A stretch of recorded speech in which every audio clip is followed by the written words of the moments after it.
Acts chapter 25.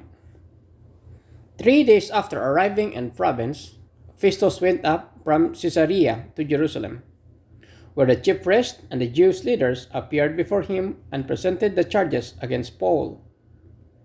They requested Festus, as a favor to them, to have Paul transferred to Jerusalem, for they were preparing an ambush to kill him along the way. Festus answered, Paul is being held at Caesarea, and I myself am going there soon. Let some of your leaders come with me, and if the man has done anything wrong, they can press charges against him there. After spending 8 or 10 days with them, Festus went down to Caesarea. The next day he convened the court and ordered that Paul be brought before him. When Paul came in, the Jews who had come down from Jerusalem stood around him. They brought many serious charges against him, but they could not prove them. Then Paul made his defense. I have done nothing wrong against the Jewish law, or against the temple, or against Caesar. Festus, wishing to do the Jews a favor, said to Paul, Are you willing to go up to Jerusalem and stand trial before me there on these charges? Paul answered, I am now standing before Caesar's court, where I ought to be tried. I have not done any wrong to the Jews, as you yourself know very well. If, however, I am guilty of doing anything deserving death, I do not refuse to die. But if the charges brought against me by these Jews are not true, no one has the right to hand me over to them.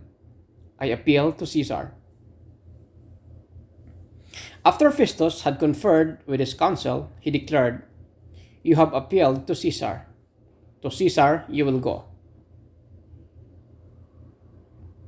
A few days later, King Agrippa and Bernice arrived at Caesarea to pay their respect to Festus.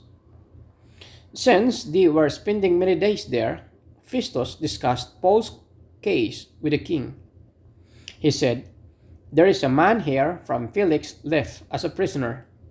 When I went to Jerusalem, the chief priests and the elders of the Jews brought charges against him and asked that he be condemned.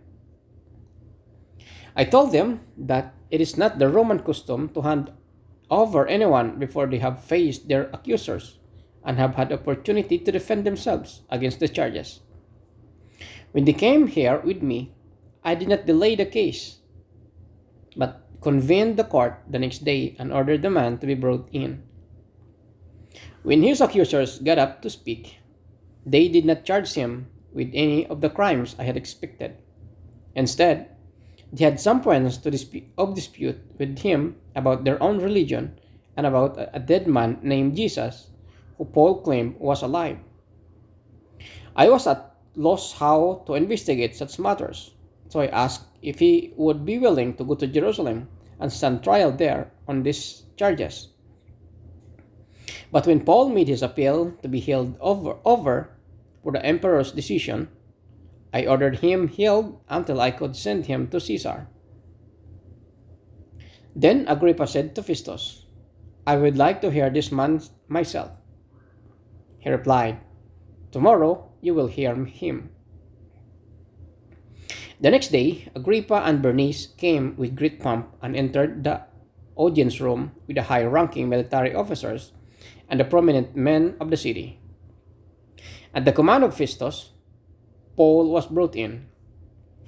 Festus said, King Agrippa, and all who are present with us, you see this man. The whole Jewish community has petitioned me about him in Jerusalem and here in Caesarea, shouting that he ought not to live any longer. I found he had done nothing deserving of death, but because he made his appeal to the emperor, I decided to send him to Rome. But I have nothing definite to write to His Majesty about him. Therefore, I have brought him before you, before all of you, and especially before you, King Agrippa, so that as a result of this investigation, I may have something to write.